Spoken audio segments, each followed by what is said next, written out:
ছোট্ট সোনামণিরা, তোমরাও যদি ফাতেমা ওমরের সাথে ইসলাম শিখতে চাও তাহলে এক্ষুনি আমাদের চ্যানেলটি সাবস্ক্রাইব করে দাও। ফাতেমা, ওমর, মালিহা, হালিমা, মিলি, সায়েম সবাই একসাথে বসে গল্প করতে থাকে। বন্ধুরা, আর কদিন পরেই তো কোরবানি ঈদ। তোমরা কি সবাই কোরবানির গরু কিনেছো? হ্যাঁ ওমর, আমরা বড় একটা কোরবানির গরু কিনেছি। হ্যাঁ ওমর ভাইয়া, আমরা বড় একটা কোরবানির গরু কিনেছি। ওমর ভাইয়া, আমরাও সাদা রঙের একটা কোরবানির গরু কিনেছি। আমরাও লাল রঙের একটা গরু কিনেছি। হালিমা তখনও চুপ করে আছে, সে কোনো কথা বলছে না। কি ব্যাপার হালিমা, কথা বলছো না যে? তোমরা কি কোরবানি গরু কিনতে পারোনি? আমার মনের ঘরেতে রেখেছি জারি দু জাহানে। কি ব্যাপার হালিমা, কথা বলছো না যে? কোরবানি গরু কিনতে না পারলে এখানে তো লজ্জার কোনো বিষয় নেই। বলো, পারলে আমরা তোমাকে সাহায্য করব।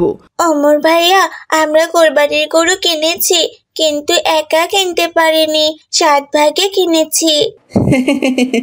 কি ব্যাপার সায়েম, তুমি হাসছো কেন? এজন্যই আমি বলতে চাইনি ভাইয়া, তোমরা সবাই 7 ভাগে গরু কেনার কথা শুনে হাসাহাসি করবে বলে। শুনলে ভাই ওমর, হালিমার কথা, ওরা নাকি 7 ভাগে কোরবানির গরু কিনেছে। এ কথা শুনলেই তো আমি আমার হাসি আটকাতে পারলাম না। 7 ভাগে একটা গরু কোরবানি করলে কতটুকুই আর মাংস পাবে বলো? সাইম, তুমি দেখছি কোরবানি সম্পর্কে একেবারেই অজ্ঞ। তুমি কি কোরবানির মাসায়ালা জানো না? প্রত্যেক সামর্থ্যবান লোকের উপর কোরবানি ওয়াজিব করা হয়েছে। এই যেমন ধরো, যাদের নিসাব পরিমাণ সম্পত্তি আছে তাদের উপর কোরবানি ফরজ। কিন্তু কারো যদি কোরবানি দিতে সামর্থ্য না থাকে তাহলে সে 1 ভাগ, 2 ভাগ, 3 ভাগ, এমনকি 7 ভাগেও কোরবানি দিতে পারবে। এই সম্পর্কে হাদিসে কোনো না নেই। তাহলে তুমি কেন শুধু শুধু হাসাহাসি করছো বলো তো? তবুও ভাই, ছোট্ট একটা গরু 7 ভাগে কোরবানি করলে কতটুকুই বা আর মাংস পাবে? আর পাগুলোই বা কে নেবে? আর ভুঁড়িগুলোই বা কে নেবে? এগুলো নিয়ে তো মারামারি লেগে যাবে ভাই।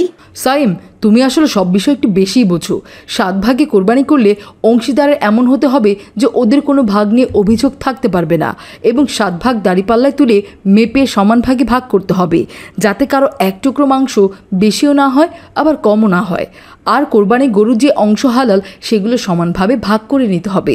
আর চামড়া বিক্রি করে সেই টাকাটা গরিব, মিসকিন অথবা মসজিদে দান করে দিতে হবে।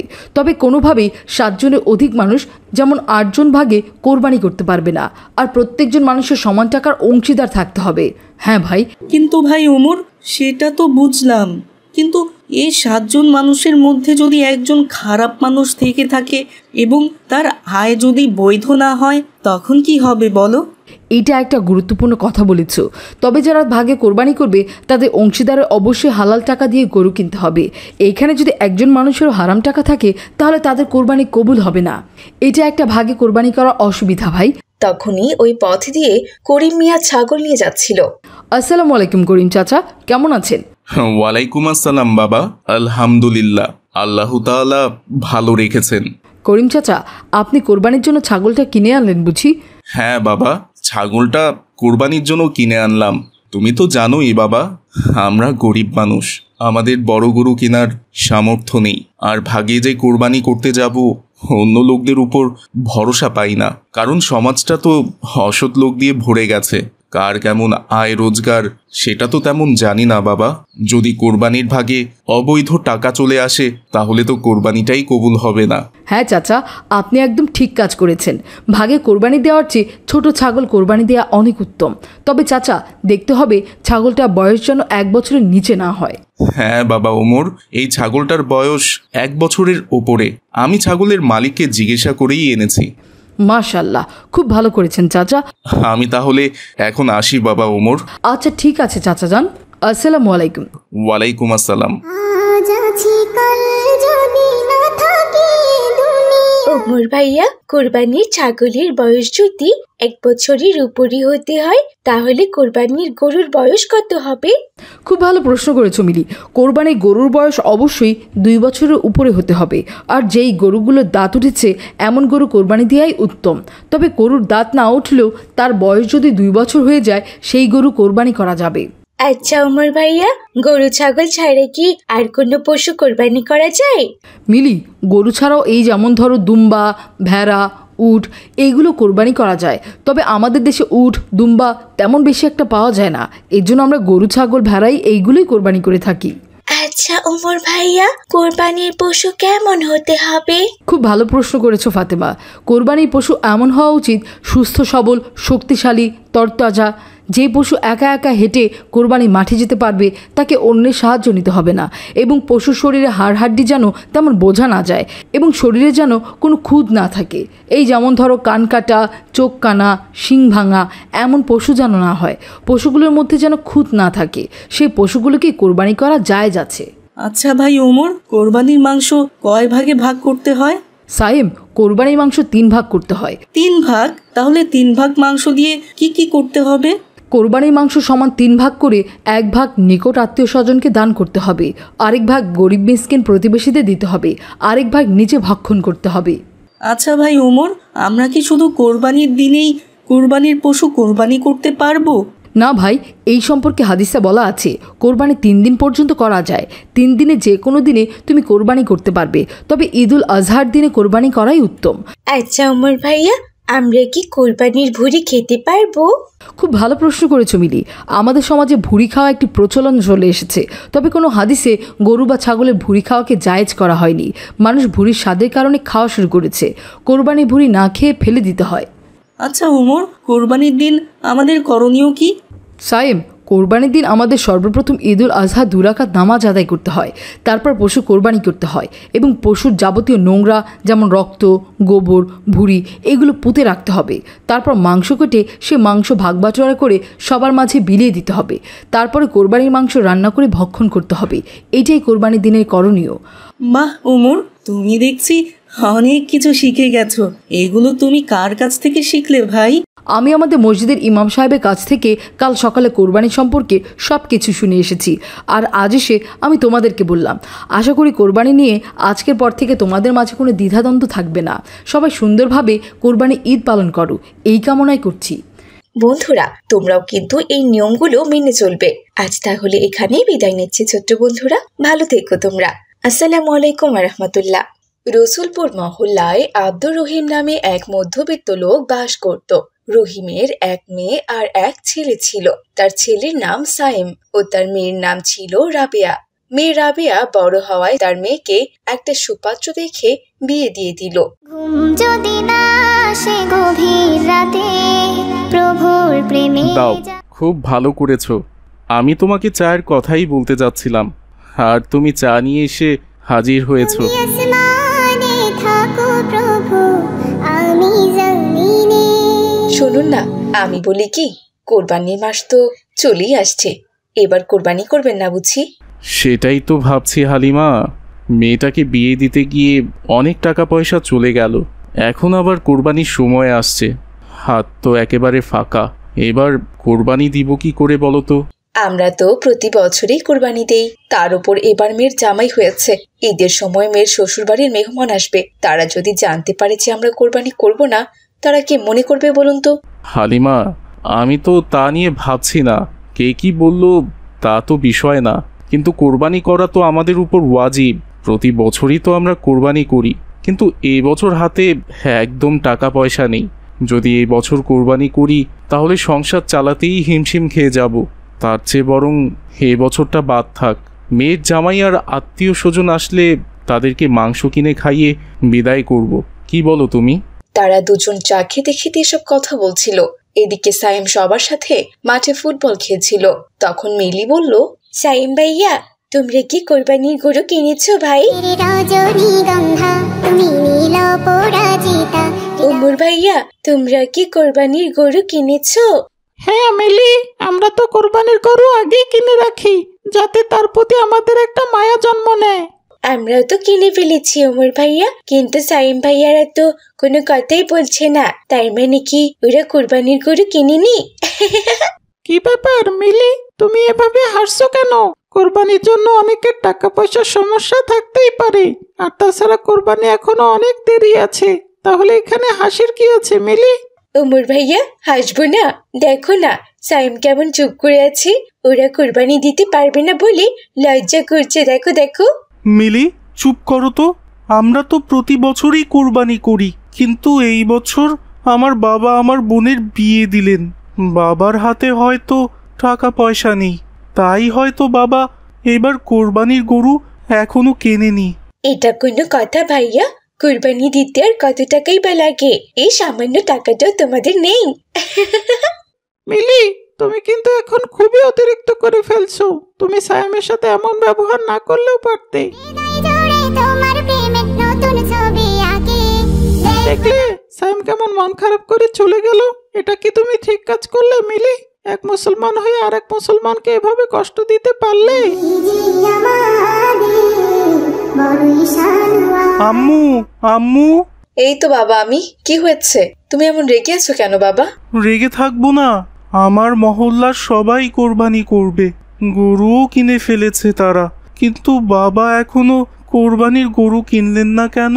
কি যে বলো না সাইম, তুমি তো জানো কিছুদিন আগে তোমার বোনের বিয়ে হলো। বিয়েতে লোকজনকে খাওয়াতে অনেক টাকা খরচ হয়ে গেছে। তোমার বাবার হাতে এখন তেমন টাকা পয়সা নেই বাবা। এই অবস্থায় কোরবানি করলে আমরা তো ঋণে পড়ে যাব। আমি কিছু শুনতে চাই না।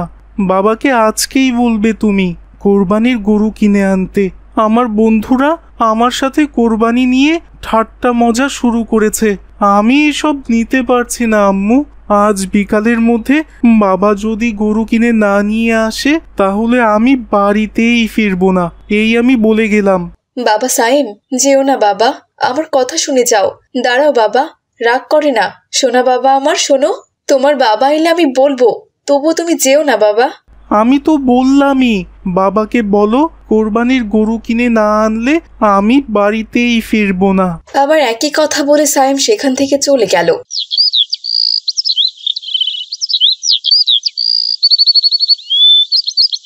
আসসালামু আলাইকুম, আপনি এসেছেন? ওয়ালাইকুম আসসালাম হালিমা। সায়েম কোথায়? ওর জন্য জিলাপি নিয়ে এসেছি। গরম গরম জিলাপি খেতে ও খুব পছন্দ করে। ডাকো ওকে হালিমা, ডাকো। গরম থাকতেই জিলাপিগুলো খেয়ে নিক। আপনার ছেলে জিলাপি খাবে? রাগ করে সে বাড়ি ছেড়ে চলে গেছে। কি বলো হালিমা, কোথায় গেছে? একটু আগে ওর বন্ধুদের সাথে খেলা করে বাড়িতে এসেছিল। বলল ওর কোন বন্ধু নাকি আমরা কোরবানি দেব না বলে ওর সাথে ঠাট্টা মজা করে কথা বলেছে।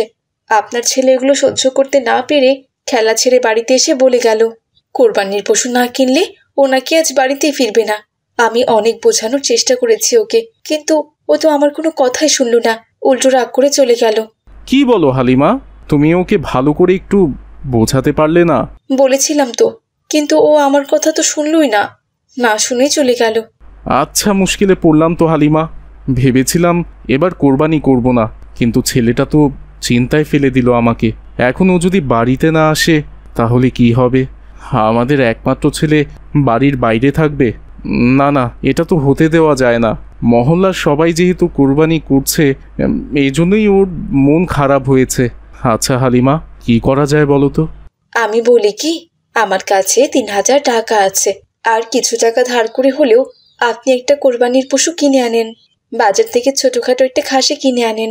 কি বলো হালিমা, খাসি কিনে আনবো? খাসিতে কতটুকুই বা মাংস হবে বলো? ছেলে মেয়ে আছে, আত্মীয় স্বজন আছে, ওদের কি সামান্য ছোট খাসি দিয়ে হবে? আচ্ছা ঠিক আছে, দাও দেখি টাকাটা, দেখি আর কোনো ব্যবস্থা করতে পারি কিনা। পথে আব্দুর রহিমের সাথে রমজান ব্যাপারীর দেখা হলো। আসসালামু আলাইকুম ব্যাপারী সাহেব। ওয়ালাইকুম আসসালাম। কি ব্যাপার আব্দুর রহিম, কোথায় গাইতাছো? ব্যাপারী সাহেব, একটু হাটে যাচ্ছিলাম, ছোটখাটো একটা ছাগল কিনে আনতে। কি বলো, কোরবানির জন্য ছাগল কিনবা নাকি? তুমি না প্রতি বছর গরু কোরবানি দাও, এবার তুমি ছাগল কোরবানি দিবা? ব্যাপারটা তো পুরো হাস্যকর লাগতাছে। ব্যাপারী সাহেব, আর বলবেন না, মেয়েটাকে বিয়ে দিয়ে খুব বড় বিপদে পড়েছি।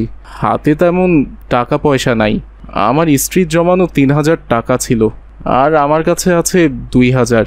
এই 5000 টাকা দিয়ে একটা ছাগল কিনতে যাচ্ছি। আরে মিয়া, টাকা পয়সা নাই এটা তুমি আমারে কইবা না? এই রমজান ব্যাপারী বাইসা ভাবতে এই মহল্লার কেউ টাকার অভাবে কোরবানি দিতে পারবো না, সেটা হয় নাকি? কত টাকা লাগবো নিয়ে যাও, কিন্তু এসব সাবর বেগল মহল্লায় আইনো না। এই মহল্লার সবার একটা মান সম্মান আছে। আমাকে 14 পুরুষের কেউ এই মহল্লায় ছাগল কোরবানি দেয় নাই। তুমি মিয়া দেখছে এই মহল্লার নাচতাম কাইকা ফেলবা? কি বলছেন ব্যাপারী সাহেব, আপনার কাছে ধারে টাকা নিয়ে কোরবানি করব? আরে কি যে বলো না, ধার কেন? আমি কি কাউরে টাকা ধার দেই?